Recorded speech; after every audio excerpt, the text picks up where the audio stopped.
Yep, so when you switch to the scene, it should be working. Okay. Testing. Yeah, there was some lagging, but testing. Mine or yours? Yeah, maybe. Yeah, you are on live. Yep. It's just a little bit slow. Testing, testing. It's not here. Yeah, I'll try to tap with my phone.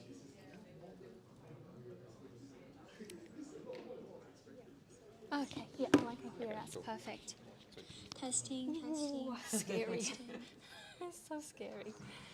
Cool, great. So you can start sharing. Testing, testing, testing. As in, but I'm already sharing, right? Yeah, you're sharing this one. Yep. Sweet. All right, here we go. Great. So this is the Mac for you for in person, and I'll use this one.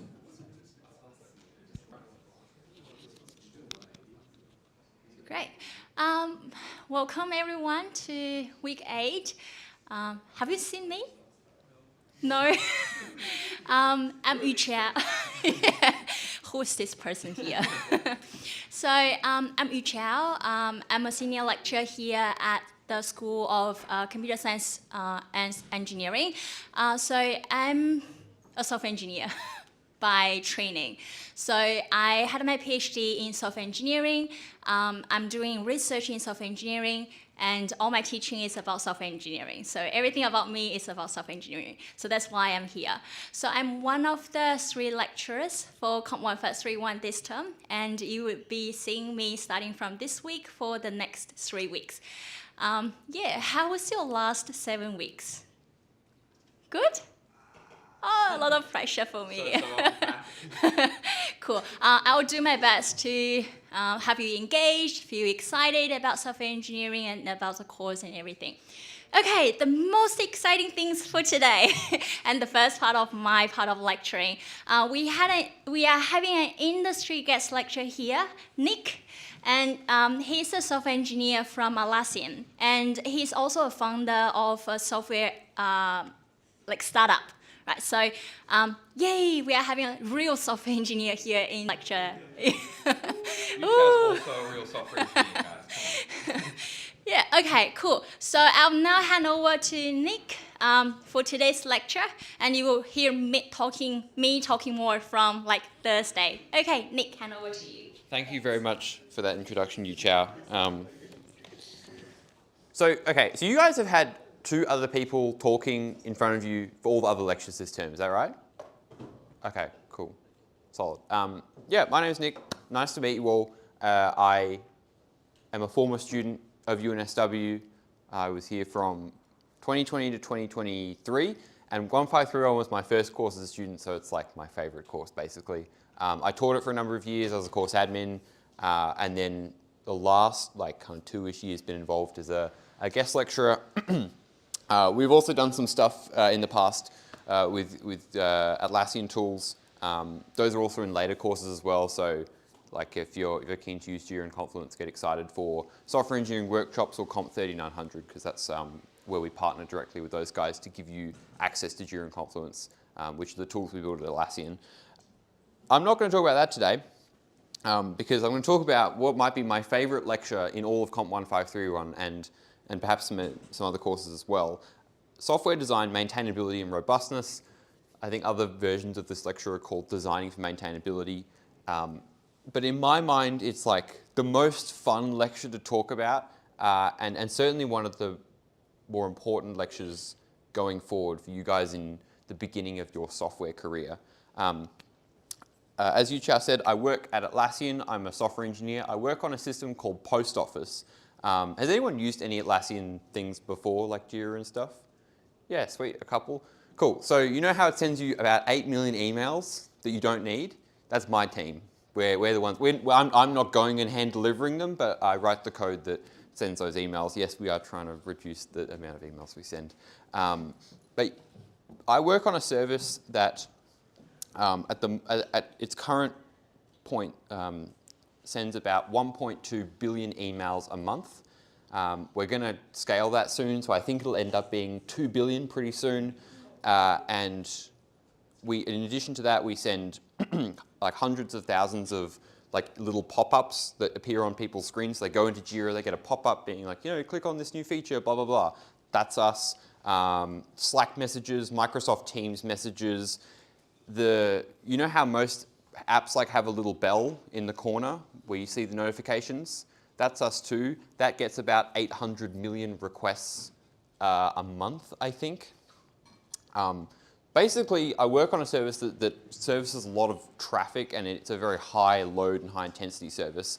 I'm coming back in week 10 to talk about some other topic that I haven't figured out what it's going to be yet, but it might be software at scale and how you build a system that actually just can handle that amount of stuff going on in it. Part of that, though, I'm going to also talk about today, because the only way you can build a system that can handle that level of load, or a system that is critical to a business, like take Moodle, right, for you guys. I know not everyone loves, do you guys still use Moodle, right? I'm not from the Stone Ages. What do you call it? What do you use now? We use our own customized website. Oh, but the uni uses Moodle, right? Yeah. So like UNSW as a whole uses Moodle. Like think of the number of people that have to authenticate to Moodle every day or every hour or every minute. Those systems do not grow to where they are by accident. It takes a lot of money and a lot of time and a lot of mistakes. And it also takes a thing called the ability to build software that lasts over time. And that's going to be my theme for today, is how do you build something that is not going to haunt you for years and months into the future. The problems we're going to talk about will also remain with you as you go over time, because most people are doing like a comp sci or a software engineering degree here, right? Who's doing comp sci? Oh, like all of you. Who's doing software engineering? Yeah, software engineering is the best degree. That's what I did. Who's doing another degree? What are you guys doing? Actuarial studies. Actuarial studies. Oh, cool. Why are you doing software engineering fundamentals? Because it's part of the comp sci. Oh, like you're doing a dual degree. So what else are you doing? Comp Eng? Actuarial, cool. What else? Yep. Commerce. Comp sci commerce. Good combo. Yep. Also commerce. Anyone else doing commerce? Yeah, nice. All right. No matter what degree you do, you'll probably end up writing code. And the thing about when you write code is that you have to live with that code. And what this lecture is basically about is how do you live with that code. And you'll keep writing code as you go on into your career. It basically takes about 15 years before you get to a point where you're so senior that you can just stop writing code altogether. So I'm definitely a long way off from it. I've been in the industry for about 3 years, consistently now. And in that time, your relationship to how you write code and how that code matures and evolves will change. The principles, though, are the same. And I want to try and give you a strong foundation, and we'll talk about the principles as we go along. So, number one, good software design is all about table setting. Last year, I came and gave a lecture. I gave the TypeScript lecture, and I rocked up with a broken arm. And I thought I'd tell the story of why I broke my arm. It's not as fun because I don't actually have a broken arm with me today. Not a very good prop to have with you because you have a broken arm the rest of the time. But it made a good story because the reason I broke my arm was because I did all these stupid things. Like I went skiing basically, and I went skiing when it was really icy. I went on a course that was too difficult. I wasn't confident enough. All these things that basically meant that the table wasn't set correctly, and then stuff breaks. And that's kind of how software works as well. Let's take another example. I had a bug recently where, as well as working at Lassie and I as Yucha said, I work at this startup called the Growth Hunting Company, and we engage with school students to do this framework where they reflect on what makes them feel under pressure. And we had one of these sessions. So these facilitators, they go and run this session, and they log onto the website, and they enter a bunch of fields into a form, and you talk about, okay, this is what causes me to feel under pressure, this is what appears, blah, blah, blah. And to facilitate all that is a web app, which I've gone and built. I gave them a special token, and I did all these silly things, like I hard-coded the token, and then I changed the name, and basically a bunch of things happened in advance that led to the system crashing. And it was okay in the end. I had to like go in and fix a couple of things and change out the token. But the point was, I didn't exactly set myself up for success, either going skiing or in this more recent software incident that I had to deal with.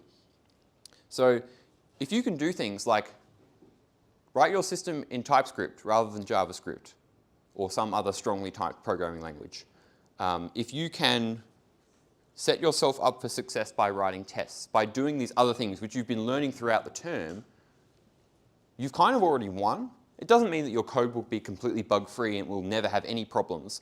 But if you don't do certain things, you know there's going to be a problem. Yes? Sorry, just a quick question. Yeah. Do you actually like write your test before you like implement your actual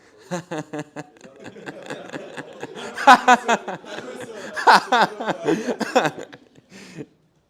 I'm going to ask you guys that question first. Who here does test-driven development where they write the tests first? It takes a bit long. Like the information takes like 30, like less than 30 sometimes to kind of figure out. Oh, like the test, like The it. test cases take longer than the actual like code in the server. And the Oh yeah. That's actually a really good question. Up until recently, I did write the test first, and I was like a dogmatic. Like some of the reasons that you guys do TDD, because back in the day, I was like, no, TDD, and made everyone do it, and then it sort of has filtered down since. But now I get AI to write a lot of code, and so what I will usually do is write the code myself or get AI to help me write the code, and then I'll get the AI to write the tests. So it's less about, like, TDD, kind of the point of it is you don't bias your tests, because you write the code and you just write the test to pass the code, but the tests are all wrong, right? That's what TDD is supposed to solve. You write the test first, you know what you're trying to achieve, and then you make your code pass your test, not the other way around. Sorry, this is a tangent, by the way. However, with AI, I think it's slightly different, and basically you have to end up reviewing the code anyway. This is what I currently do. I would encourage you guys to do TDD unless there's like 3 lines of code that require 25 test cases, in which case, yeah, that's okay. Some of those routes, some of those things in one file, you used to go all like the auth register, and all those routes require like all these tests, and there's like 5 lines of actual implementation. I feel the pain. I feel your pain. All right. I've kind of already said this, but yeah, the way you decide to write your software determines how you set the table and determines the quality of your software. Another example is, let's say you have to choose a sorting algorithm. You have to, not that you ever would, because you just use a library, but if you had to implement your own sorting algorithm or some sort of other algorithm, you could choose a slow one that's easy to implement or a fast one that is harder to implement. But let's say you go from sending 10 messages in post office to sending 1,000 messages to 1 million, to 1 billion messages per month. You're going to need the fast algorithm for that. How your system grows and scales over time will be, affected by the kind of code you write. If you write really crappy code, it's not going to scale. If you write really good quality code, uses the right algorithms, that will scale. Okay, so I was thinking a bit about this, and here's my latest take. Most work that people do is about here and now. Like, let's say you work at Macca's. The work that you do in your 2-hour or however many hour shift at Macca's is about dealing with all the current problems. Like, we need to do this order, and this order, maybe there's some other stuff you need to deal with. In software, what we are doing is making bets on the future, right? Because when you write a piece of code that someone else is going to use, they're not using it in the hours that you write it. They're using it later, right? You submit your assignment and it gets marked later. Or maybe for me, I write code at Atlassian and it's not going to get used today, but it might be used in 3 weeks' time. What that leads to is this lovely software development lifecycle. You guys have seen all this diagram before, right? Sweet. I'm not going to harp on about all the phases, but you guys know what the design phase is, right?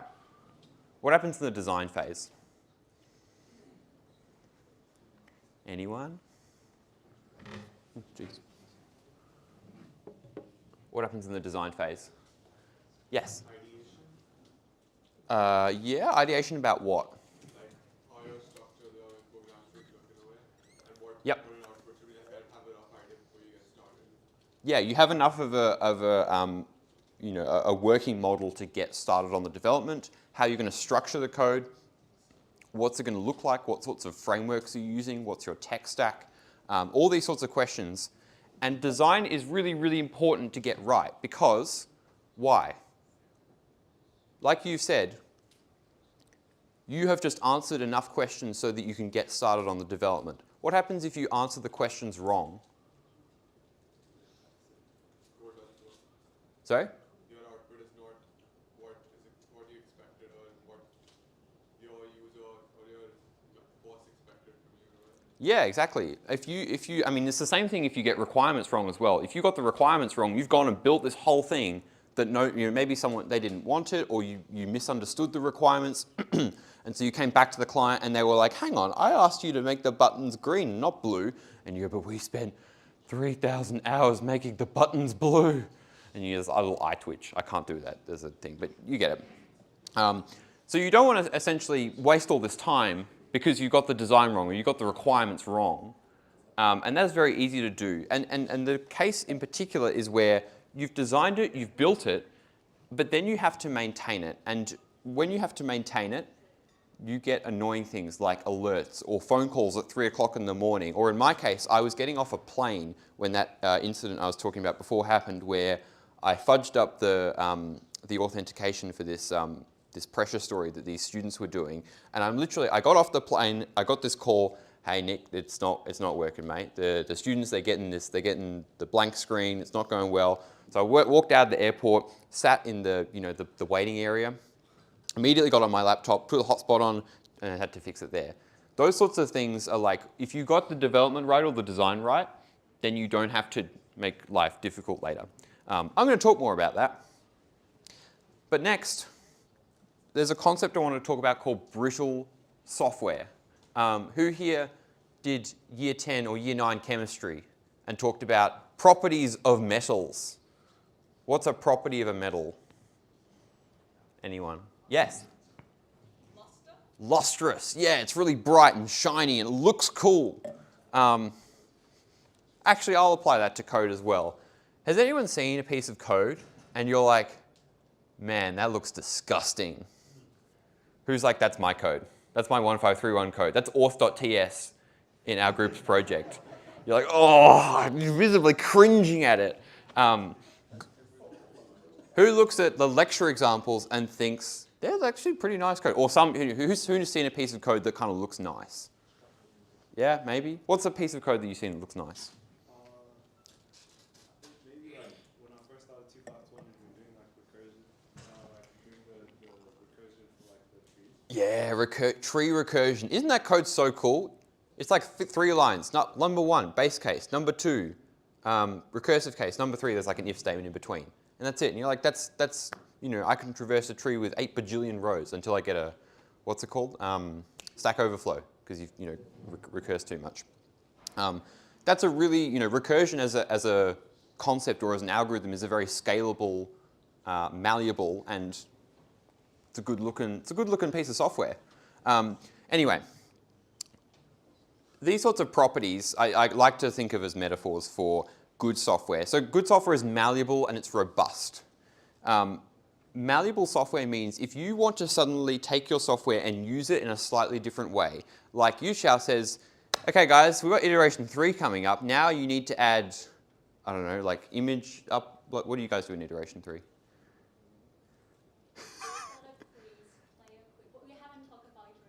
Oh, okay. Sorry, I won't spoil it for you. Okay, iteration 3 is going to come along and Yuchao's going to say, here's all the next things you have to do. And if you guys are suddenly like, oh, no, that's really bad because we designed it in a certain way that makes those things really hard, then you know your software is brittle. Brittle software will break when put under pressure. And this comes in the form of changing requirements. So these might be functional, like Yuchao has said you need to do these things in iteration 3, and you have put your head in your hands and known that's going to take hours and hours of work because of some decision that you made in the past. Another one might be non-functional, and that's what I was talking about before, where Post Office goes from 10 requests a month to 100, to 1,000, to 1,000,000, to now we're serving 1 billion emails, and that increases pressure on the system. If the system is not built well, it'll literally fall apart. There'll be errors thrown, it will run out of memory, it'll run out of CPU, all these problems will start to happen. I'm referencing other things here you don't need to worry about. But more broadly, you want your software to be nice and malleable and robust like gold.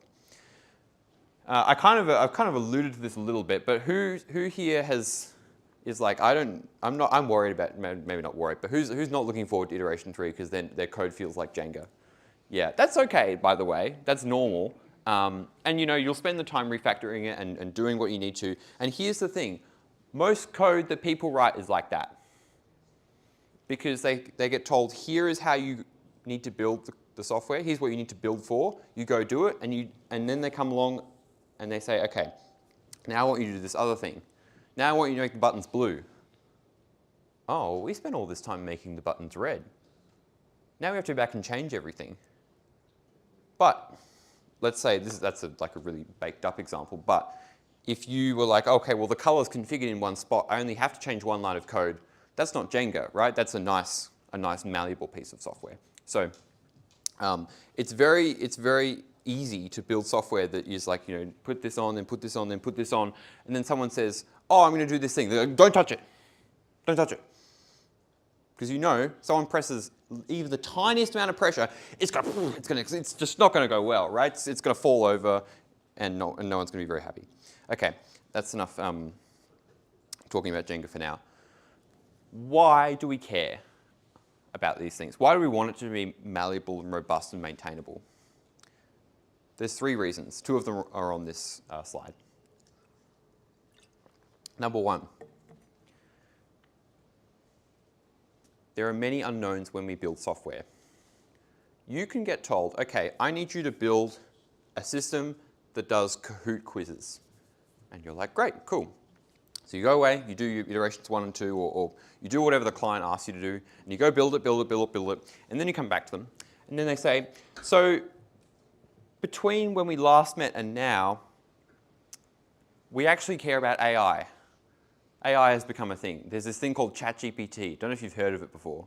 Pretty niche. I want you to make it so that someone can make a quiz with AI. And maybe, let's say they first commissioned this build back in like 2022. Who remembers like right before AI, blew up? Yeah? A few people? Yeah, I do. This is a pointless story, but I think here at uni, because I used to live on campus, and I was teaching COMP1531, which is like the next course that you guys are going to do. And one of my tutors texted me, and he said, oh, this like ChatGPT thing, is going to, and it will like spit out. What do you mean as a? Like, I don't know how software engineering works. I don't know what the subject is. Oh, okay. Basically, software engineering is like computer science, except a bunch of the subjects that you would do anyway, like networks or databases. Like they're taken by lots of computer science students, but they are mandatory in software engineering. So it's kind of funny. Like basically, you can think of it as software engineering. At least this is as of like 2 years ago. I'm assuming it hasn't changed that much. Software engineering is basically the same as computer science, except you get told what subjects you have to do. You still get some electives and stuff, but just not as many. Yeah. Yes? But like, as you said with ChatGPT now, I guess, what Yeah. do you think is what do you think would be the workflow shift, or like being in the corporate world, what is the shift that you've seen, which was like the jobs being available in one set, and being taken from market one set? What's like the shift that you see coming up? It's really interesting. So I'll talk about this because I want to. It's a digression for those of you who have just come back to the world of online after our little outage.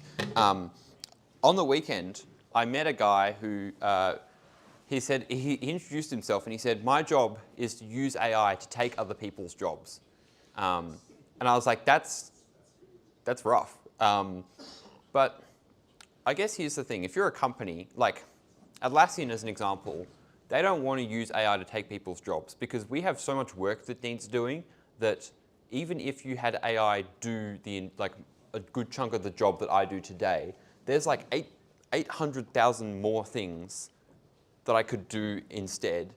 So, within reason, I'm not saying that AI won't like completely change stuff in the at some point in the future, but the model is, okay, we still have employees, they just do different stuff. And honestly, they do less annoying stuff. Like I was saying before, I get the AI to write the tests for me because I hate writing tests. It's not fun. Jest is fine, but it's not like the most brain riveting activity that you'll ever do. It's important, don't get me wrong. And we're going to talk about that later. You can't have correct and maintainable software without good tests. But it doesn't mean it's like particularly enjoyable. So then there's places that are like, we just want to cut costs. And there are companies that, instead of changing their workforce, want to reduce it. So they'll use AI and they'll cut jobs. And like the development of any technology, that's how industries change, right? You either want to make more money or not spend as much money. And if you can use AI to do one of those two things, then like the business will do it. Yeah. Sorry. I will also probably talk more about AI in the next lecture because I have many thoughts. But anyway, what I was saying before basically is that in the world of web and also AI, it's very fast paced. So we need to be able to adjust our software rapidly rather than coming up with all the requirements at the beginning, like a big waterfall, which you would have learnt, I think, back in like week 1. Every 2 weeks, there might be a change, just like you guys have been doing with your sprints.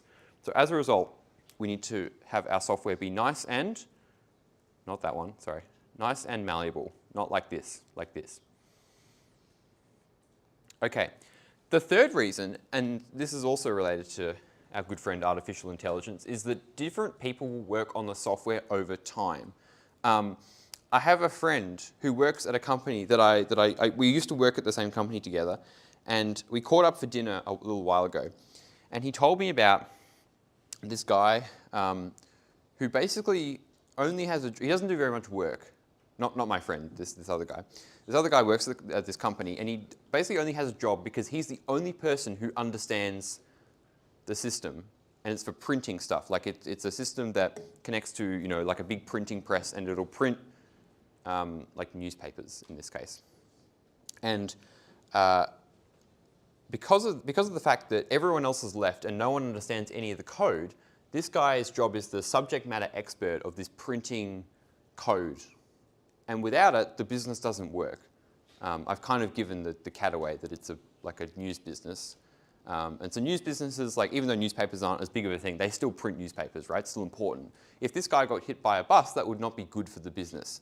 Now, I don't mean to sound callous when I say that. That is I don't know why, it's just like a thing that is in the water in software engineering. We talk about, well, what happens if XYZ got hit by a bus? And the idea is that, not to be callous, but you don't want everything. For example, if Yu Chao came in tomorrow and was like, I don't like students. I don't want to teach anymore. Sorry, this is really mean. Yu Chao hasn't even talked to you guys yet.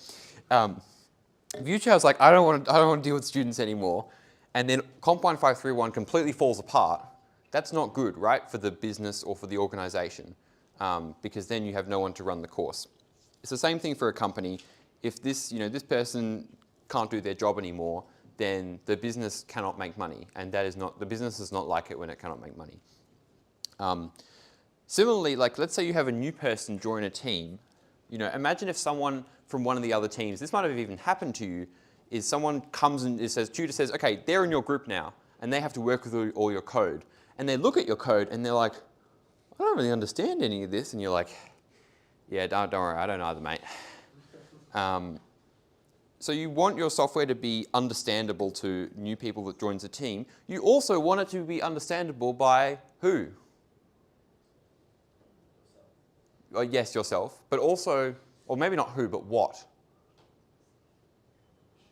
The machine, I hope the compiler can understand your code. Jeez. AI, right? Because if you want AI to work on your software and to not mess it up, then you need to build your software in such a way that is following established patterns is probably the most important, and we'll talk about that. But also, it needs to be kind of like, basically what AI, at least at the moment in 2025 does, is if your code is good, it will just look at your code and make more code like that. So it'll make more good code. If your code is horrible, it will look at your code and make more code like that. So it will make more horrible code. So it will just make a good thing better or bad thing worse. So you need to think about who's going to work on your code now, but also who's going to work on it later, which brings me to my second favourite slide in the lecture, which is Homer Simpson. Who has made a decision and then come to regret that decision? You're like, why did I come to university? No, I'm joking. I hope that's not a decision you regret. But the thing about when building software, this is a model, right? Like in the old days, you used to build software and then, oh, geez, I did not mean to do that. You would throw it. You'd throw it to someone else. You'd be like, here, go deploy my software. Go deal with the problems. And then they would catch it and then come back. Oh, I've just destroyed my mic, sorry. Then they would get it and they would try to deploy it and it would go, oh, it's got these errors. Hey, it's got these errors. And then you have to go and fix it up. You still have to deal with your problems, but now you have to deploy all your code and you have to maintain all your code. So if you, and I have this at work a lot, where I write some code and then 2 months later, even sometimes 2 years later, someone says, oh, hey, Nick, you wrote this code 2 years ago. Can you explain why it's not working? And I'm like, dude, I can barely remember what I had for breakfast, let alone what I wrote 2 years ago. So what I'm trying to say is that these decisions that you make will carry with you for a while, and you need to be able to not just try and make now good, but try and make later good as well. And Homer Simpson is, a great sage, source of wisdom. That's a problem with future Homer. Man, don't envy that guy. Next one. So how do we deal with that?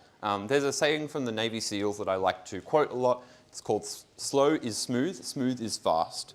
And what it means is that if you, I know you don't like writing tests, but if you spend a little bit more time now writing some tests or getting the AI to write tests for you, it will help you later. It is always much harder to go back and fix it later. Oh, I'll fix it later, I'll fix it later. Add a unit test, do some refactoring, make sure you've got good type correctness with your TypeScript, right? If you have the word any in your types, in your code, get rid of it, you don't need it, you can not do it. This is also true at the level of a business. So if you were a company, then because here's the thing, you could spend all your time shipping new features. But the problem is, if you spend all your time shipping new features and you don't care about the quality of your code or whether it's well maintained, it will actually become harder to ship new features as time goes on because you've built this huge Jenga tower of software. It's really hard. New people are like, I don't understand any of this code. New people don't understand the code. It's got all these bugs. It's like spaghetti code. It just looks disgusting. People don't like working in it. But you're like, don't worry, we shipped all these features. Except now it takes 2 years to ship a feature. And they go, oh, why is that? Well, we could have done some more refactoring, but we didn't. At Atlassian, we talk about building with heart and balance. That's one of our company values. And this is essentially what that value is talking about, where there is a tug of war between, well, we really need to do this thing now, but we also really need to do this thing to make sure we don't shoot ourselves in the foot in the future. And it's a hard balance. And like I will say, I get it wrong as a software engineer on a daily basis because there are things that I get caught up on that I should have fixed a while ago. As a company, we also get it wrong. The service that I'm working on, Post Office, has problems that we could have fixed a while back, and they cost us in the future, right? They cost us money, they cost us time. Basically, everything just amounts to money in the business world, and yeah, that's just the reality of software engineering. Slow, smooth, smooth is fast. Do your best. Okay, as I've said before. When we do software, we are thinking about the future, which means that maintenance is a product of all the previous steps in the life cycle. If you've got good tests, if you've got good static verification, right? Because you can have TypeScript and then just put any for everything and disable the rule that says no any. That's not TypeScript, that's just JavaScript with the word any. Not helpful. Code that's well tested statically and dynamically is more robust, less prone to regressions. And then we have good design, and this can be broken down into system design and code design. System design is things like, well, did you use TypeScript or JavaScript? How is your system put together? Did you put all the code in the front end, or do you have a back end and a front end? if you put all the code in the front end, then geez, I have notes. You guys talked about this in TypeScript. I think there's another lecture called system modeling that you may have done at some point that's talking about the table setting of how your system logically is put together. We're going to talk about code design because we can do some coding examples, and that comes down to thoughtful planning, which is thinking ahead about how your code is going to look and feel, and robust coding. And that is some specific practices that we can start using. And this is what they are.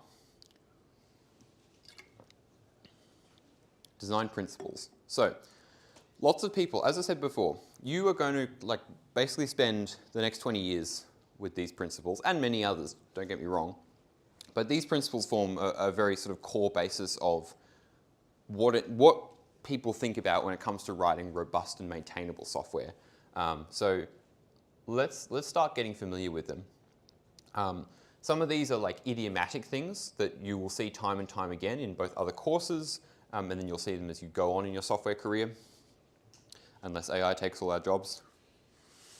And these are things that people who have done this a lot before come up with. So rather than like reinventing the wheel or having to learn everything the hard way, try and follow these principles where you can. Try and, at some points it's good to just ignore them completely and then suffer the consequences, and then you learn a valuable lesson and you're like, man, I am always going to make sure I follow established patterns, standards and conventions in the future because I had a nasty experience where I didn't and it didn't end well for me. That's fine, that's called life. All right. Number 1, don't repeat yourself. How this is going to work, I'm going to give a question to ask. It's always good to have a little question to ask for each of these. Then I'm going to show you some code.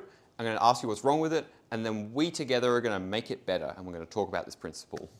So, don't repeat yourself. What's wrong with this code?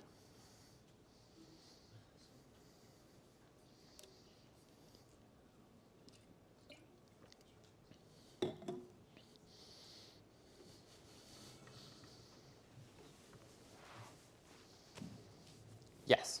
Or you can probably throw the logic inside the if it's not function. I like what you said. I definitely think we can use a function. However, that wasn't the question that I asked. I said, what's wrong with this code? You've given me a solution. I'm looking for problems. Yeah? It repeats the if for logic twice. Yes.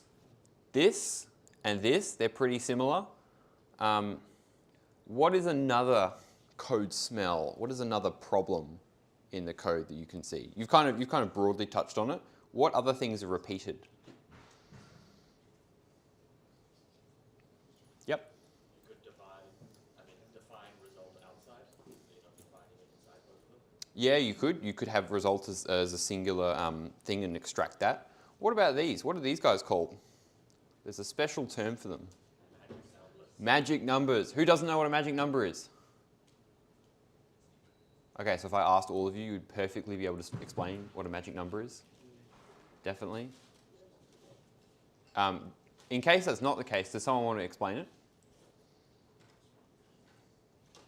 Yes, what's a magic number? It's like something that if someone was to look at your code, they wouldn't really know what it's specifically for, and rather it should be defined up as a constant at the top or a hash.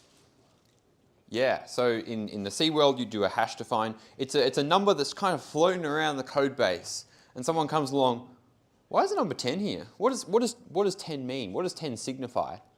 What does the number 20 mean? What does that signify? That's what we call a magic number.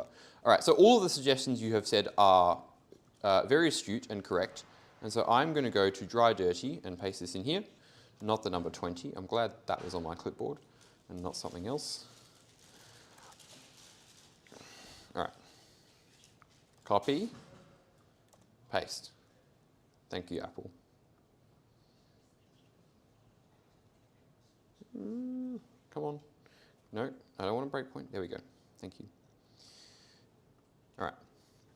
Now I'm going to go cd maintainability npm run ts node dry dirty .ts. Okay, cool. And go away.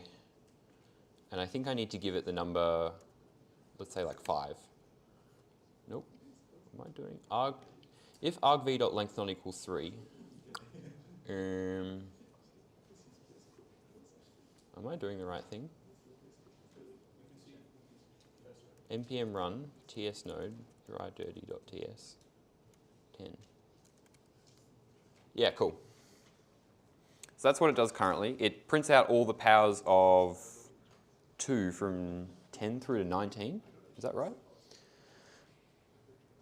Yeah, there you go, 10 through to 19. And then if it's not 2 or 3, then it doesn't do anything. I'm just going to make this a little bit smaller because I'm running out of space here. So what's the first thing we could do? Let's clean up the magic numbers. I'm going to get rid of 10 and call this loop lower bound. And then I'm going to do a, as you would do in C, or we do in JavaScript. Oh, look at this. The AI has figured it out for me. Yep, I'm going to make loop lower bound and loop upper bound. Then I'm going to fix the 20 as well. No more magic numbers. And that's a typo. Sweet. Let's run the program again. Works the same as before. What did, oh, who answered my question initially? Was it one of you? Who said to put it in the function? Oh, you did, sorry. What would you do? What parts exactly would you put in the function? It's like the for loop, and then you can pass in the number as a Yeah, that's a good idea. So maybe like this. Function powers. The AI is listening to you. Bang. How about that? And let's run it again to make sure it works. There you go. Is there any other repetition of code that's left here that we could get rid of? Yes. The exit, because there are like 2 checks to exit there. So we can maybe copy and make it 1. Process or exit. Do you mean this one? Yeah. Oh, process.exit 1. You could make that a, there's like, you reckon 1's a magic number? Yeah. Who agrees? And think about it in the context of, is process.exit 1, is that a magic number? It's a pretty specific thing. You guys know that exit, when you return 1 in a C program, that means program failed, not happy. It's a not universally, but it's a broadly understood idea that 1 means your program failed and 0 means your program passed. So in that case, I think it's a good question to ask.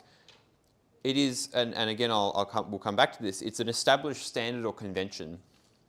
So if you actually did const exit code bad equals 1, and then proceeded to, come on, I believe in you. There we go. There you go. You would actually, I don't know, I mean, I think exit code bad is also fine, but you might be making it more obscure by abstracting away that. So that's a really good discussion to have. And there's no like right and wrong answers per se. I was getting to something else. You had your hand up. Yeah, the logic for defining the powers function is the same for 2 and 3. So just done as 2 or 3. Yeah, right? The logic powers 2 or powers 3, it's the same. What could we do? It's still operating just power stuff. Yes. Let's see if it can figure it out. Oh, thanks. Appreciate it. All right, I'm going to do this by hand.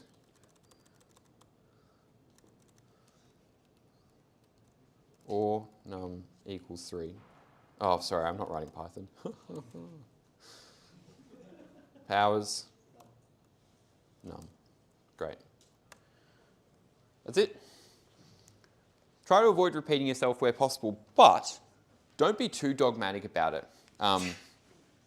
Dogmatic means like, I must avoid all repeated code at all times where possible, and it's like 1 line of code in a couple of places, and you're like, I must make a function for this. Don't worry about it. It's like all of these principles is quite grey. It's not sort of black and white, and there are times when it's very useful to apply, and there are times when it's kind of the wrong rule to use. Think of these all as guidelines. Number 2, keep it simple, stupid. And the question to ask is this as simple as it could be? What we're going to need to do is write a program which generates a random string with 50 characters, and there's a mix of uppercase and lowercase characters. Now, I am quite lazy today, so I'm going to do this. I'm going to go here. I'm going to go here. Who here, sorry, actually, let me take a step back. Who here uses AI to do coding? One person up the back. No, okay, sorry. Not that you would ever use AI to do your university assignments for you. I meant your personal projects. Isn't it really expensive? I don't know, the company pays for this for me, so I actually don't know how expensive it is. All right, now I'm going to do this.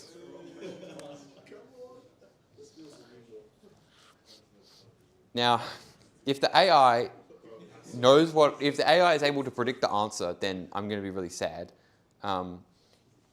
Wait, what's this? Yeah, okay, yeah, let's go. It's doing what I want. All right, cool, done.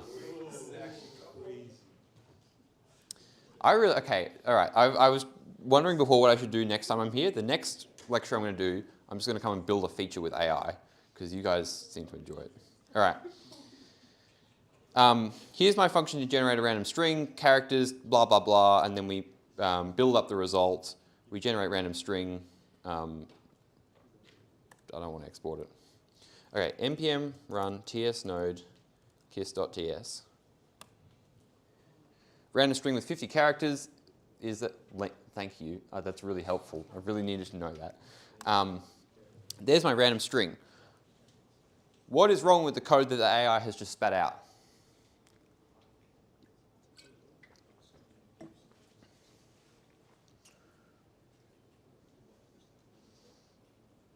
Yes?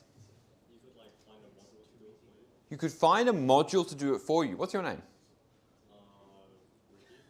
Ricky. Ricky is correct. Sorry, I didn't mean to humiliate. I didn't mean to. Your answer is correct. I mean, the AI is like, I didn't do anything wrong. I swear, I just did what I told you to do. The code is functionally correct, but there's a much easier way to do this because you reckon this problem has been solved before by someone else? 100%. Where could you look to see if someone else has solved this problem, and B, made their code available so you can use their code in your code? No, not Stack Overflow. Yes. NPM, thank you guys. Stack Overflow, oh my God. All right, NPM random string. And I've visited this before, funny that. Before ChatGPT was invented, I don't know, before time had a name. All right, there you go. Random string, look at this. Oh, don't use that syntax, that's disgusting. Random string.generate, okay, 50, sweet. So now, I'm going to get rid of this and import, that's not it, random string, yeah, let's go. That's it. And then run it again. And I think I cheated because I already installed the package. Did I? Random, yeah, I already did. Cool, that's in the package.json. That's it, I've made my code way simpler. I don't really care about having to implement a random string function. I've just used a library, someone's solved the problem for me, and if they update their code, then I just need to bump my npm package. I don't have to worry about it. I don't have to go and update my string algorithm every 5 minutes. That's really useful. Keep it simple, stupid. Here's my related talk about code. The more code you write, the more likely you are to introduce errors, and every line of code that you don't write is bug-free. Does that make sense to everyone? You guys are like, true, yeah. If I don't submit anything for my assignment, then it'll have no bugs in it. You'll also get 0, unfortunately, but it's not very common, but it's a thing where, you know, particularly as a young programmer, young Padawan learner, you're like, I want to write all this really cool and clever code. And I like writing cool code. It's fun. It looks cool. But if you write all these really obscure and difficult to understand and complex solutions, they break more easily, and they probably have a million bugs in them. Who here thinks it's a good idea to roll your own encryption library if you want to encrypt stuff? Great idea. Yeah. All the security heads like, I know what you're talking about. Never roll your own encryption. Like, go and build your own encryption library, sure, but never use it. Don't say, "Hi Atlassian, here's my encryption library. Would you like to use my encryption library in your software?" We'll say no. But don't use it in your own like anything that's productionized, because it's probably got a million bugs in it, right? Because those algorithms are quite complex. Someone's already gone and done them and put them on NPM, and you should use that instead. And then it's their problem if they get it wrong and not yours. It's also your problem as well, don't worry. Okay, here's another example I want to go through. Not that. Benign. What's wrong with this code?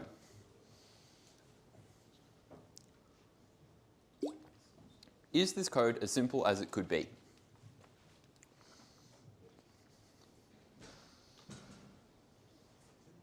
No.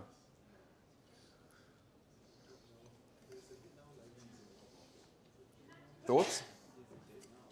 Thoughts?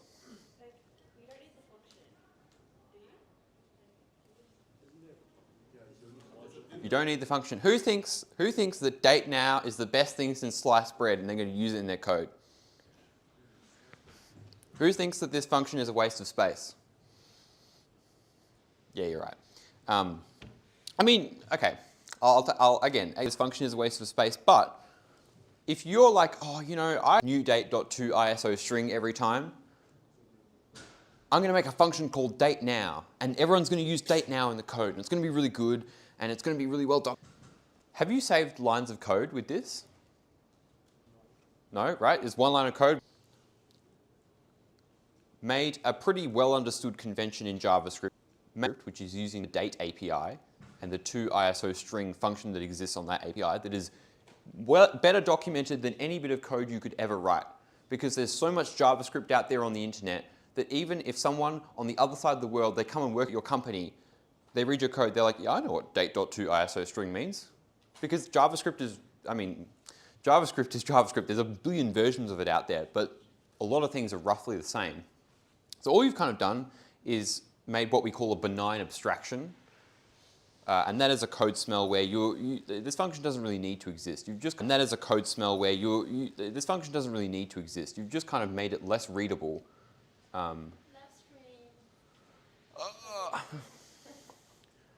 You've just kind of made it less readable. Let's go back to note that. Cut that out of the YouTube live stream. That looks excellent.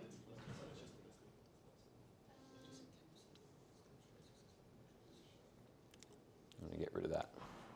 Okay.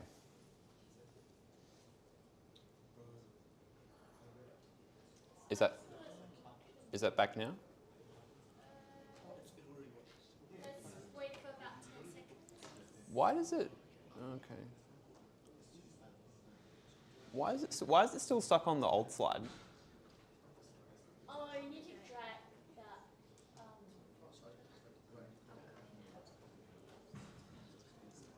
that. Is that okay? Like I haven't been stuck on here the whole time. Huh? I haven't been stuck on here the whole time, have I? No, you can drag that. Oh, I see. That's the latest and greatest. Okay, Yeah. cool. And that's just me looking confused. Fixing now. Okay. Oh no, we're back. We're back.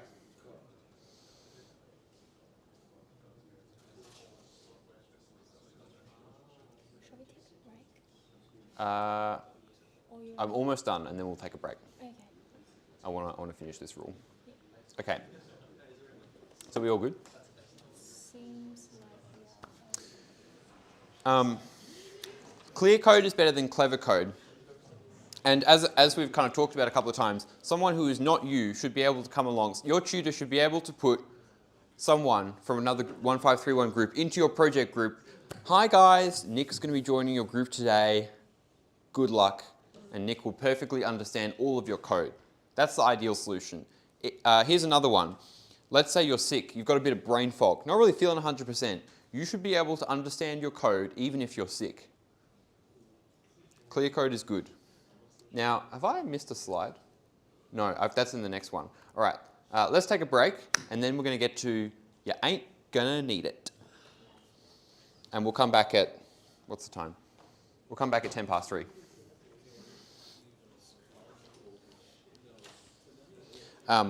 I will sit here for 5 minutes, and if you have any more questions about AI and life and Atlassian, then feel free to shoot.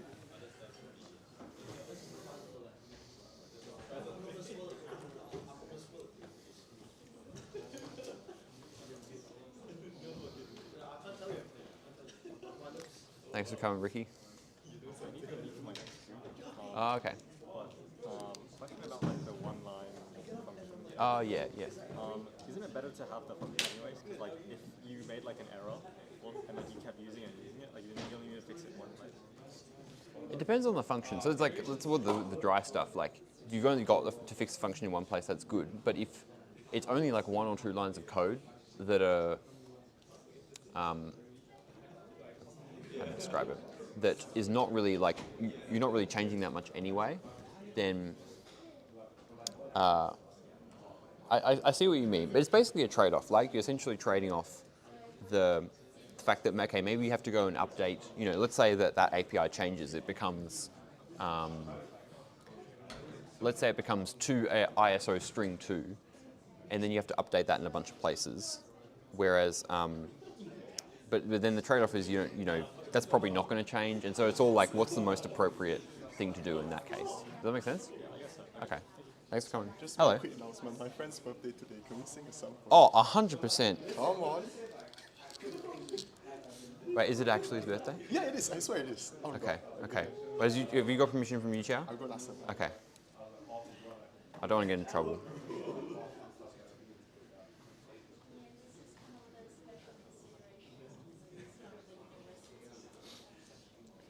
Do you guys also use Git? Do we use Git? Oh God, we use Git.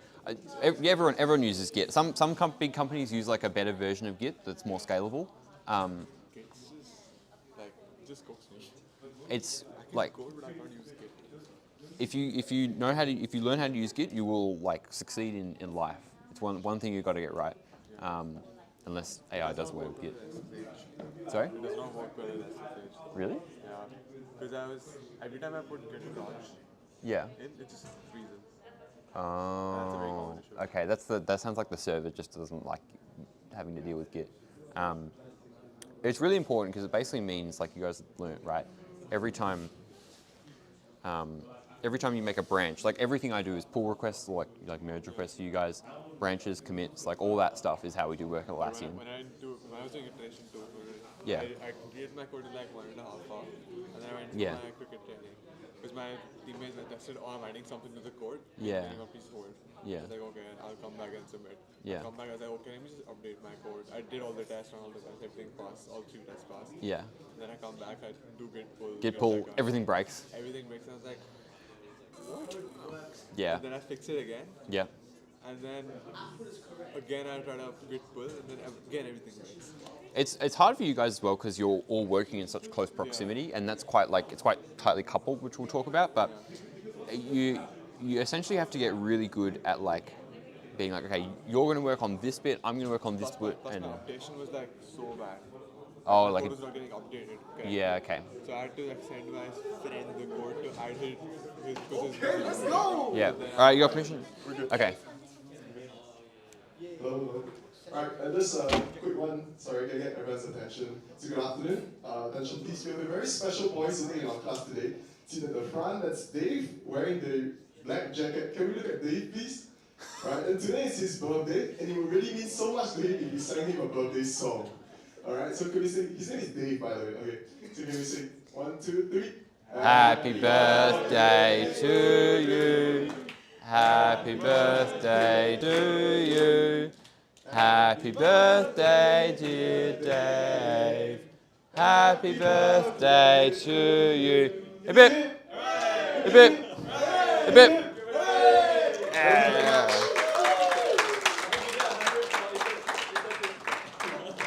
Thank you very much. I love a good I love a good birthday shout out. Birthday humiliation. Now I've tangled my microphone. That's fantastic. You chat after as well. All right. Let's get back to it. Geez, you lot are a rowdy bunch.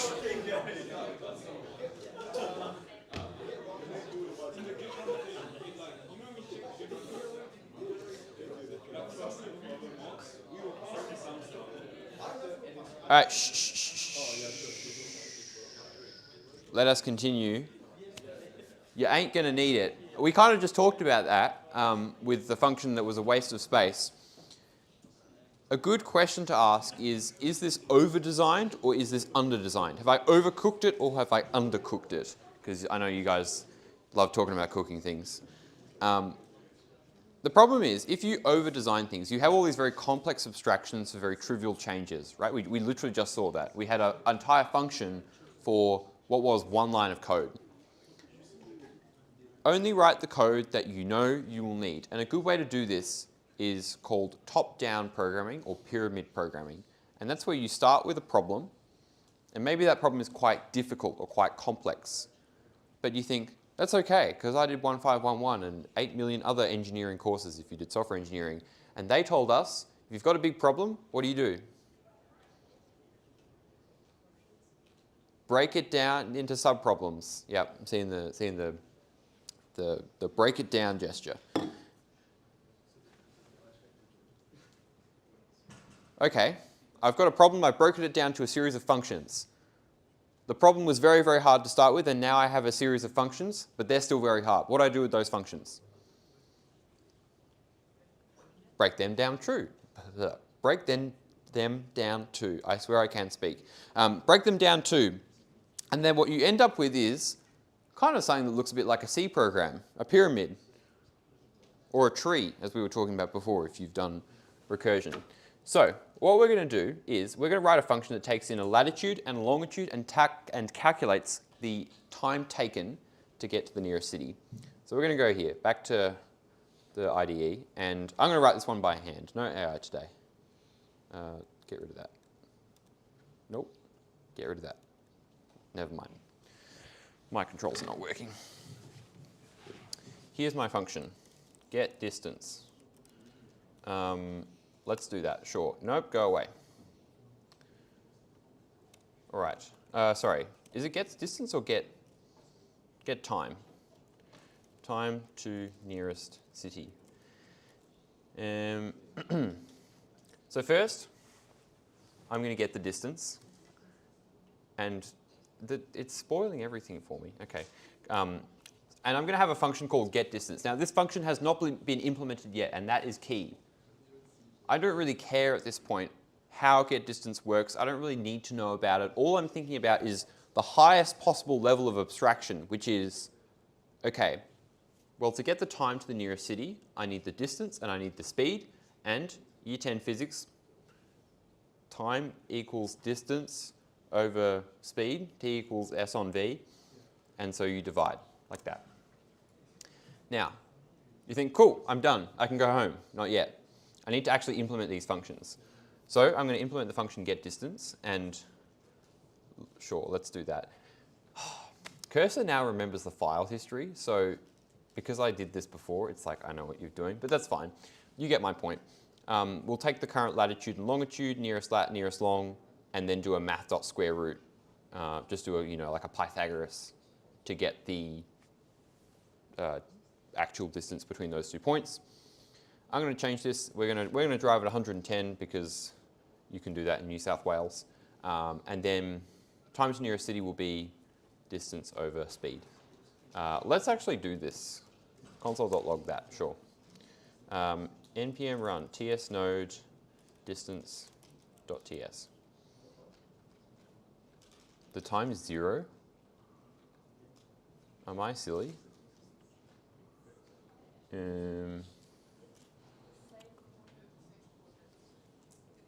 Oh yeah, they are. Let's change that. 80, let's change that to 79, 179. Sweet. It's going to take me 1.02 somethings I'm not sure exactly what these units are in, but it doesn't really matter. The point is we've got a function, we've broken it down into two sub-functions, and then those two ladder up. Now if these two were more complex, we can obviously have deeper layers to the tree, right? Get distance, we could break that down into a bunch of sub-functions.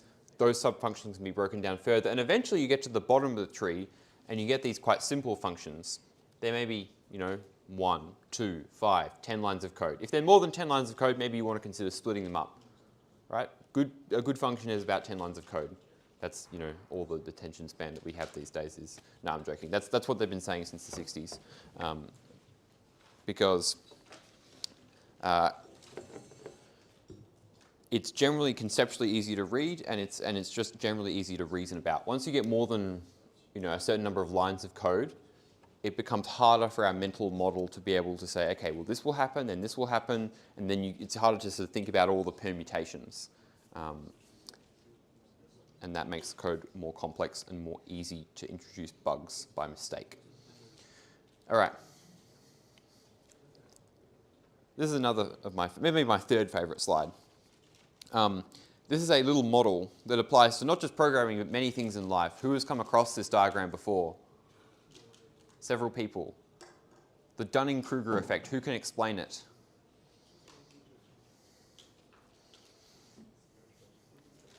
Anyone? Yes? The more you know, the more you know, the more you know you don't know. The more you know, the more you know that you don't know. That's a mouthful.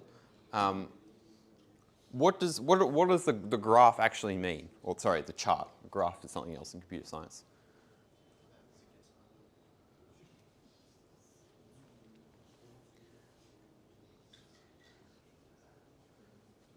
Who reckons they're like at the peak of Mount Stupid in their programming career at the moment? You've done 1511. You're like, I know how to code. I love coding. You do all this cool stuff. No, you guys. I mean, you'll learn over time, and it's fine to get things wrong. But generally, this is not just for this. Again, this is like a general model. Go Google it. But you start by not knowing anything, and you have low confidence and low competence, and then you learn something, and you learn a little bit, and then get really confident because it's really exciting when you learn something and you suddenly start getting it right, and you're like, man, I'm the best programmer that ever was born, and then you still actually don't know very much, but you think you know a lot, and so you have high confidence, and then what happens? Yes. You do something that's actually hard, like COMP1531. You're like, oh my god. I didn't realize it was this difficult. Yeah, so you might end up making some mistakes. You'll encounter more challenges. Then your confidence kind of goes down, but you're actually still learning. And then you end up in the valley of despair, which is like, you're like, oh, I'm not as good at it, blah, blah, blah.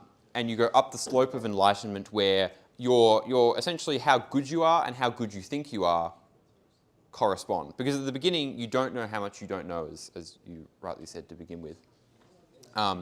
And then as you learn more, you understand how much it is that you actually have to learn. And it's a normal thing. And the reason it relates back to good design is that you and I have done a lot of things where I've gone and written some code, I've written some software, I've been like, yeah, this is great, this is really good. And then it's gone and made these mistakes, and it's broken stuff, it's caused problems. I mean, it wasn't airbag software, and like no one died, so it was fine. But as you get more senior in particular, there's more responsibility. So you're expected to be able to learn from mistakes and to be able to make your design more mature over time. All right, rule number 4, aim for low coupling and high cohesion. And the question to ask here is related code grouped together in distinct places? Let's say the tutor. Is Aiden one of your tutors still? Is Aiden still a tutor? Yes. Okay, cool. Who's got Aiden as their tutor? I'm picking on him because he works with me. No one. Okay. Is Rani still a tutor? No. Okay. Amber. Okay. Who's got Amber as their tutor? Never mind. I'm just going to stop calling out names. It's like playing bingo. Has anyone got Rani, Amber, Aiden? Bingo.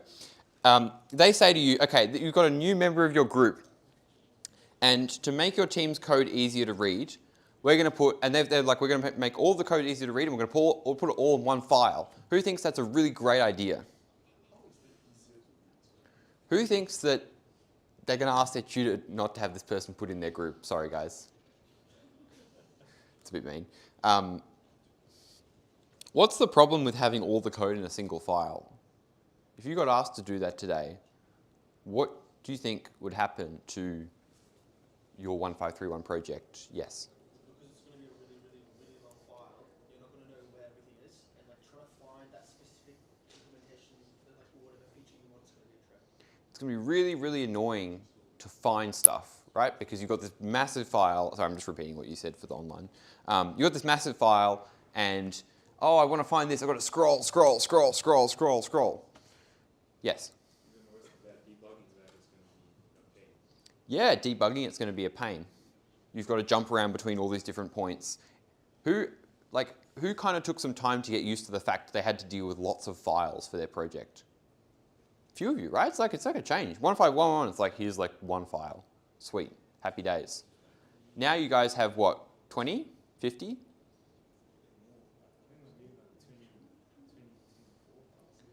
Between, sorry, 24? Okay. Guess how many files I work with in my repo at Atlassian? 100? 1,000? Not one, no. Sunny is not actually the CEO of Atlassian.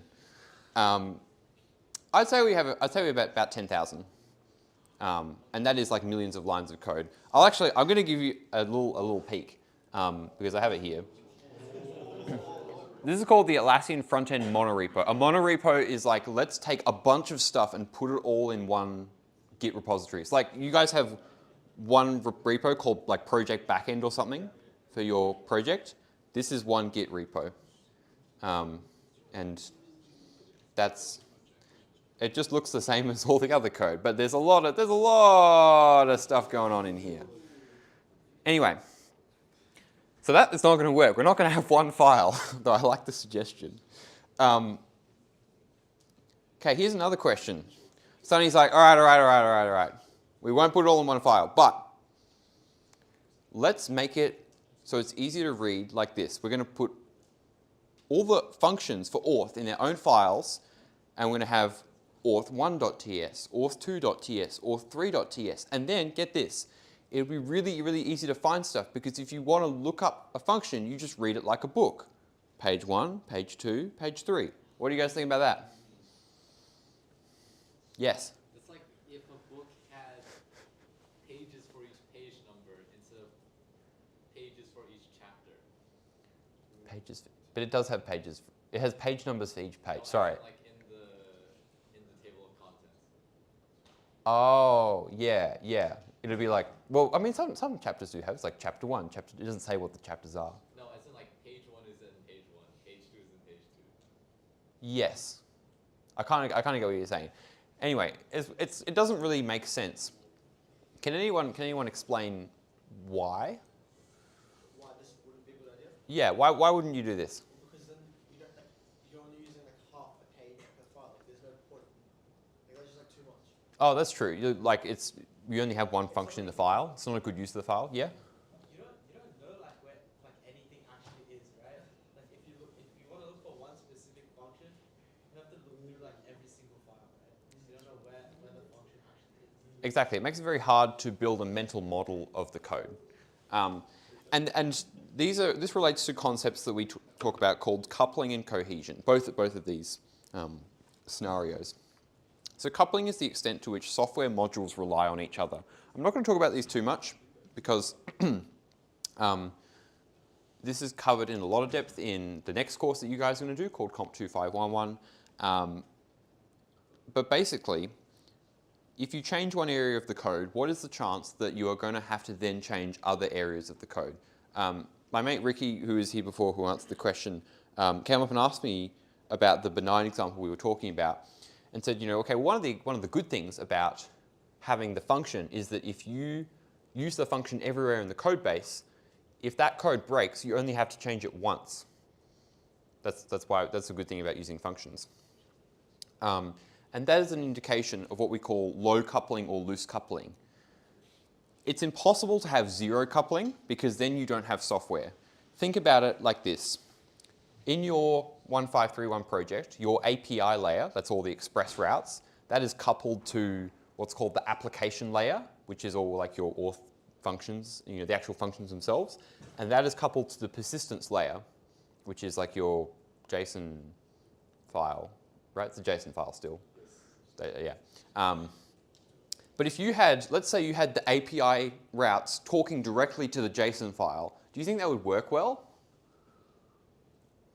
Some of you is like, that's what we do in our code. Because if you suddenly decide, oh, okay, we're going to change from JSON to a real database, which you could easily do, by the way. You just got to swap it out. Instead of having to rewrite both your Express code and your actual service, application code, you only have to rewrite one layer because it's loosely coupled. Similarly, with cohesion, and another term for like tightly coupled code is spaghetti code. So if you hear the term spaghetti code, it's like, oh, I changed this one thing and oh my God, it broke all this other stuff, like the Jenga tower.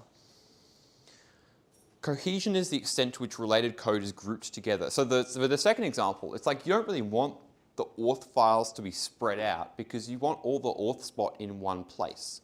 So that if I have a problem that's auth related, I can just go look at that file. So at the moment, your project hopefully has good cohesion. However, you can still have cohesion within a file. So if the code in a file, like maybe your auth.ts is 300 lines long and it's really scattered everywhere and it's all this stuff and blah, blah, blah, you still might be able to improve the cohesion within that file. Again, more to follow on this in future courses. All right, number 5, follow established patterns and conventions. How am I going for time? Yep. All right, I've got a bit of time. Here's an Express server.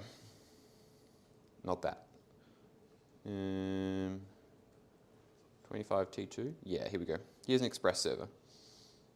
Now, I've actually spoiled myself. This is a port. Pretend you didn't see that. This is the port it listens on. It's called port 3000. What is another name for the port in your Express server?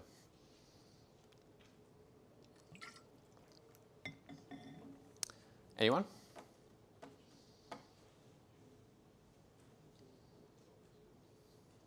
Normally, I'm very sad to hear silence. Today, I'm very happy to hear silence because that's just called a port. There's no other name for it. Why is that good? Yes? It's unambiguous.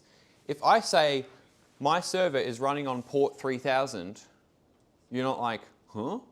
What's a port? I call it a pigeonhole. I mean, you can just think of ports as pigeonholes, right? They're on your computer, just a bunch of pigeonholes that you can put stuff in. Let's say I just wanted to be clever, or let's say I wanted to be funny. Let's say we're going to have a big in-joke in this room today, and only the people here are going to understand it, but I'm going to do this, which is what I had before. And I'm going to do that, and then I'm going to do this. Come on AI, I believe in you. No, okay, starboard. Yeah, there we go. Great. Does anyone actually understand this? Who goes sailing here? So when you go sailing on the boat, you have the port side, which is like essentially if you're facing the front of the boat, it's the left side, and the starboard side is the right-hand side. So let's call this the starboard instead of the port, because get it? Haha, sailing. Wrong tax bracket. Oh, Jesus.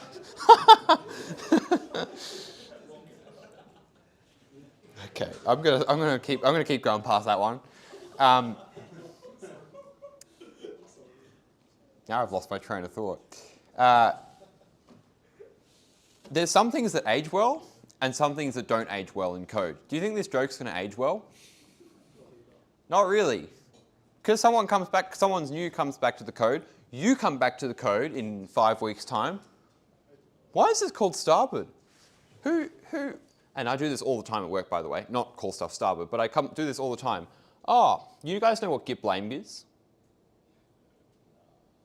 Okay, well, there's this really fun feature of Git where, because you know when you make a commit, it puts your name against the commit. So what you can do is you can see who wrote the code. And if you know that the code's broken, you can see who wrote the broken code. So sometimes I'm like, who wrote this code? This is really bad code. And then, it's like, this not working here. Hang on, let me find a better example. Yeah, here we go. Yeah, it's the same as git lens. Like, who wrote this stupid code? Oh, that's great. So anyway, the point being, all I have done here is make the code objectively worse by deviating from the established standard and convention and going with something that's niche or is custom. And rather than asking, has this problem already been solved already in a certain way, like we did with the NPM library, we've gone and done our own thing. I think I've kind of said my piece on this, but it's easier for people who are reading the code for the first time. It's easier to reason about, to debug, and to test. You don't want to debug code that is not following some good standards and conventions, because that makes it quite hard. There are many of these what we call patterns out there. Express is a pattern, right? There's a bunch of Express servers out there on the internet.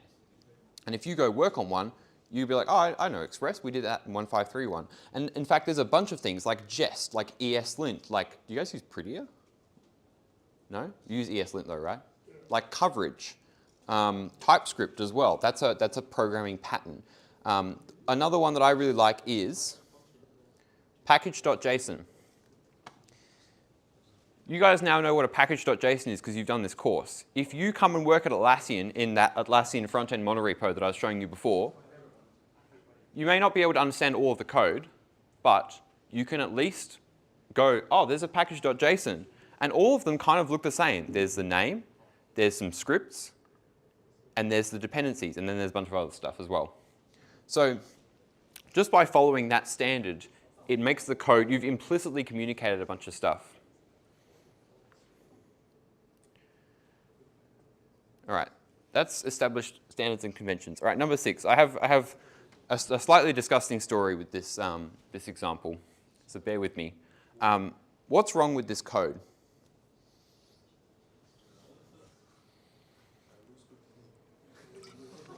Looks good to me. PR not approved. What's wrong with it? Someone else. Does anyone else want to? It's all right. You answered like 5 questions.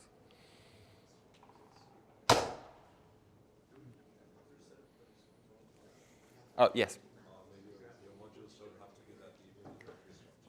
Yeah, right? We're going up like 5 different directories, then going core.module, shared.module, material.module, feature.module. What's probably going on here? Would you say that there's some weird kind of tight coupling going on? This module is obviously tied to whatever, you know, this core.blah, blah, blah, these things. And they're on the other side of the code base. They're miles away. There's all the spaghetti holding them together. Now here's the thing. Can you actually tell what the problem is just by looking at this code? You're saying no. Why?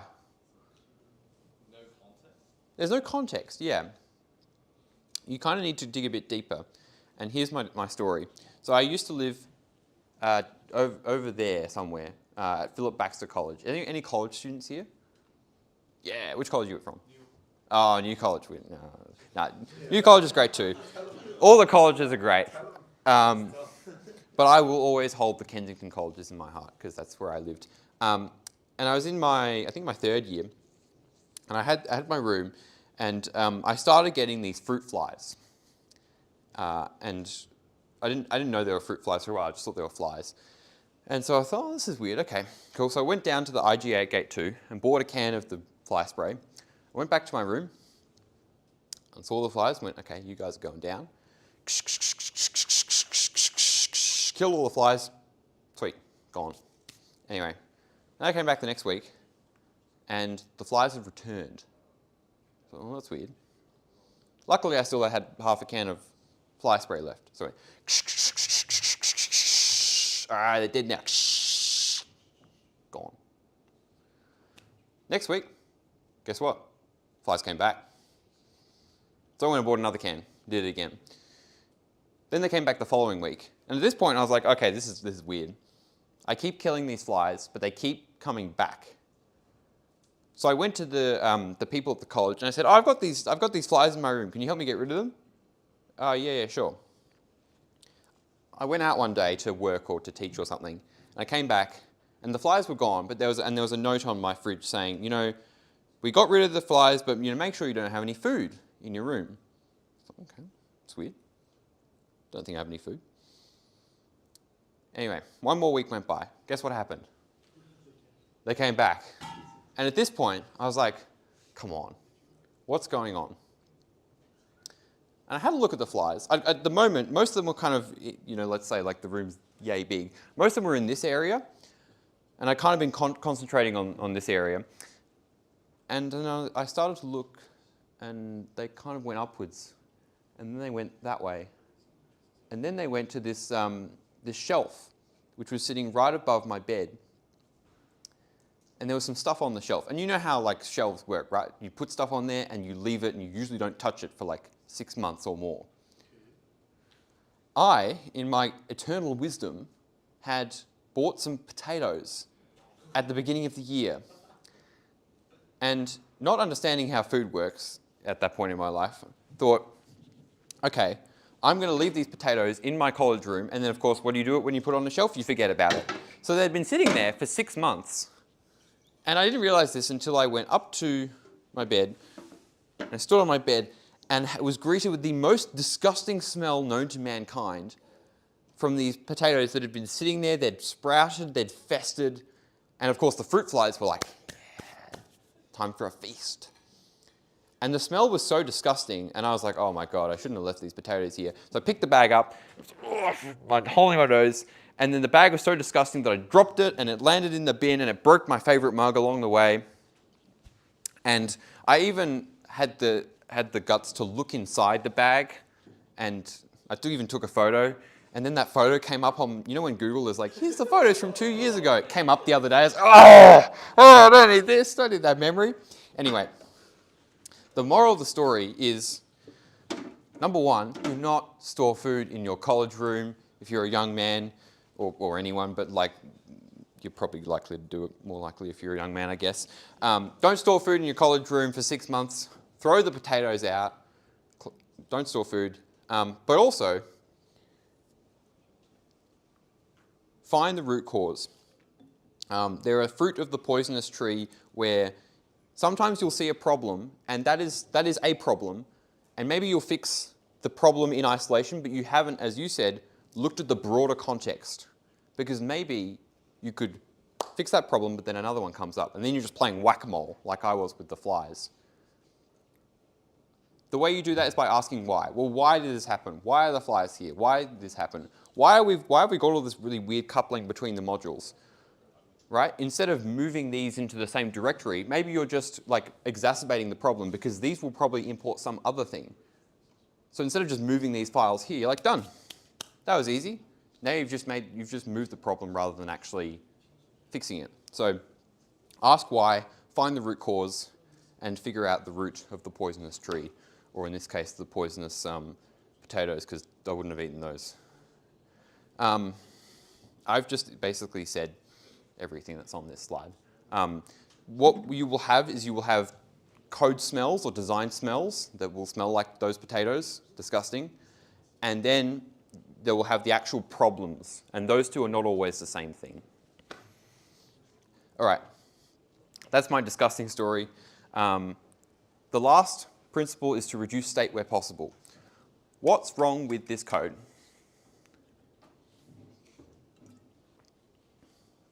And this is not like a design problem. I mean, there is a design problem, but there's like an actual bug in this code. It's trying to find the square root of a number.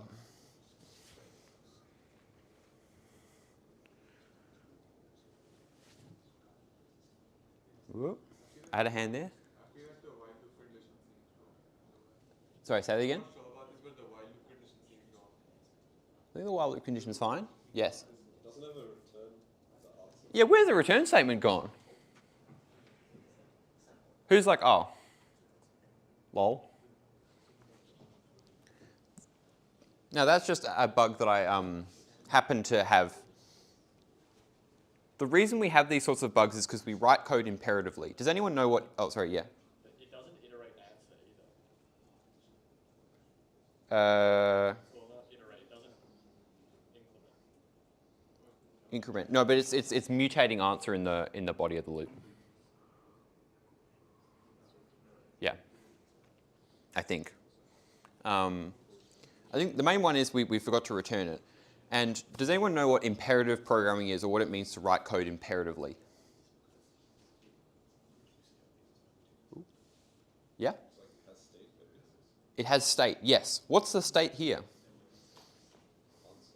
Answer. So what we do, and this is like most programs that you've written to date, right? We're going to have a variable. It's called answer. Let answer equal something, in this case n.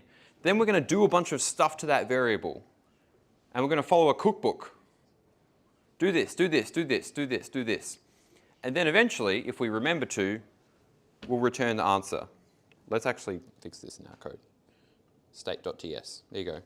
Return answer, not in caps. The problem with writing code imperatively is that between when you declare the variable and when you return it, what can go wrong? Lots of things, right? You could misdeclare it. I don't know, you could accidentally say n+1. You could forget to return it like we did. You could have the wrong loop condition. You could do the wrong thing inside the loop. There are so many places where you could accidentally make the state incorrect, and then that follows it down the whole way and carries over. So sometimes when we write code, we try to do it as declaratively as possible. What does that mean? Declarative programming structures actually give you less control, and in this case, less is more. So you guys have all used filter, right? Yep, in the lecture where you would have done the filter and map and reduce. So this is where you pass in a function to another function actually. In this case, this function is a predicate which says, hey, is the password length greater than 8? And you're filtering based on that. This is so much cleaner than the C method, which is like, I'm going to make a variable called valid passwords. And then you go through all the passwords and you check if they're correct and you push them onto the thing. And the amount of capacity for error between line 6 and line 14 is much, much greater than using a filter. As you go on and as you write more code, you will notice this, and and there are a bunch of courses at UNSW on how you can write more correct code by writing functional code like 3141 and 3161. But where possible, go for this option over this option. Try to avoid writing the C-style code and write stuff that is as both concise and declarative as possible. Imperative is like a cookbook, step 1, 2, 3, 4, 5, and at the end you get the answer. And if at any point you get any of the steps wrong, then the answer will be wrong. Declarative is just like, here's the answer. Return passwords.filter, blah, blah, blah. Does that make sense? Sweet. Okay, here's another example. This is some Java code, but Java is very similar to JavaScript, so you don't really have to worry too much. This is from a lab in COMP1531 that I wrote many years ago, and it might actually still be used, I'm not sure. And I wanted to use it to spark debate about which was better, code A or code B.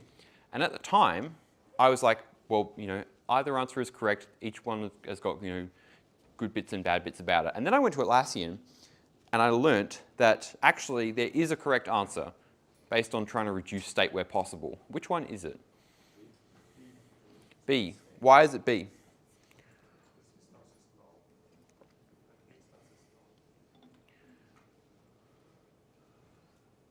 A starts as null, yep, and what do you do to it?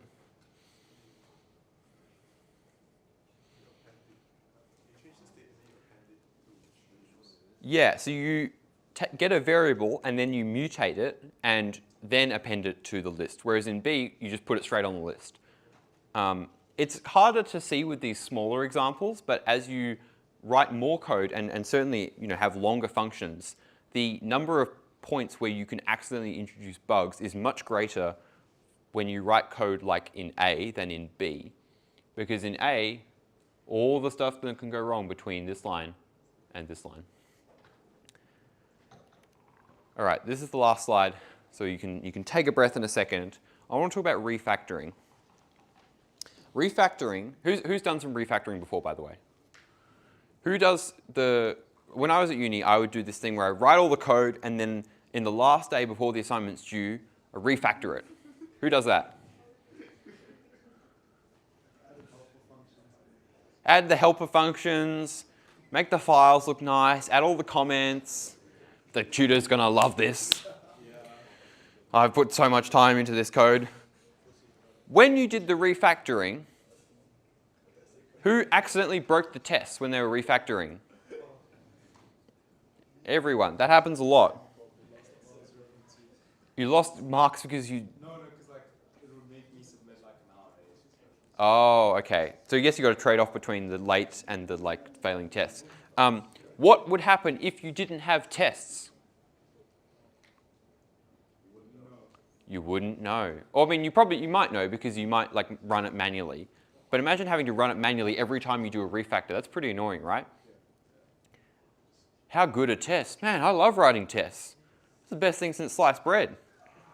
So there's this thing, it's called the don't make things worse principle. I apply it a lot at work, I apply it a lot in many areas of life, and here's the thing, if you have a bad situation, don't make it worse. So let's say your code is rubbish and it's spaghetti and it's horrible. That's not good, don't get me wrong.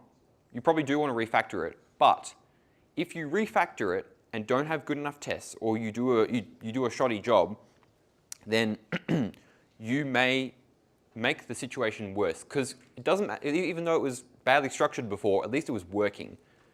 You don't really want to get into a state where it's not working. So sometimes you'll be asked to refactor code but keep the test passing. Obviously, if you put up a merge request and the tests are failing, then you need to go back and change stuff. I don't know if they still have an assignment in 2511, but there was an assignment I wrote where we got you to, this whole assignment was just you refactor code and keep the test passing, and had to make the code better structured. At work a few months ago, someone was in an incident, which is where there's a problem and everyone's like, you got to call the people up and get on the computers and make sure that everything is working. And there's some stuff not working.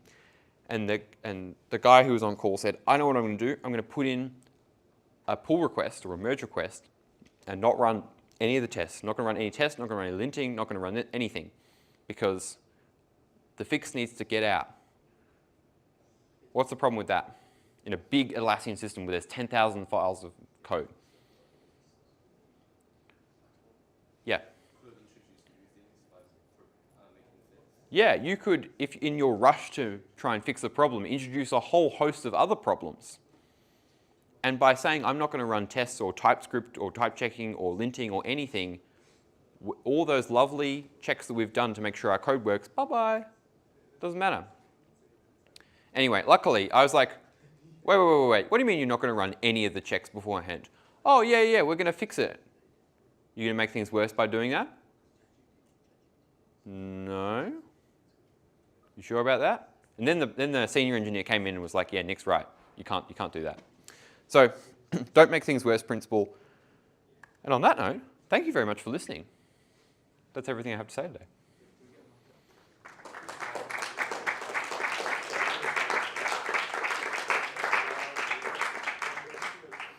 I will come back in week 10, and because you like the AI so much, I will build a feature with AI in front of you, and that will be very fun.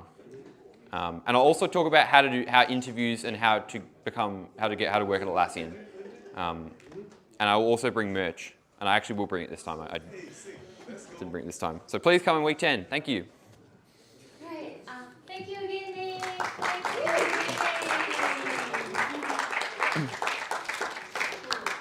A quick announcement for today. We are going to talk about exam on this Thursday during the lecture. We'll also briefly talk about project iteration 3, but there's not much new in iteration 3. It's more about completing the software, completing the whole life cycle. So you do not need to wait till Thursday to start working on your iteration 3. You can start like browsing the spec yourself, allocating tasks yourself, but we will talk about iteration 3 on Thursday, but it will be very briefly since there's not much new. Okay, we have on the course website a page about the exam already. You can have a look first, or you can just wait till Thursday and we'll talk through that. Okay, thank you so much everyone.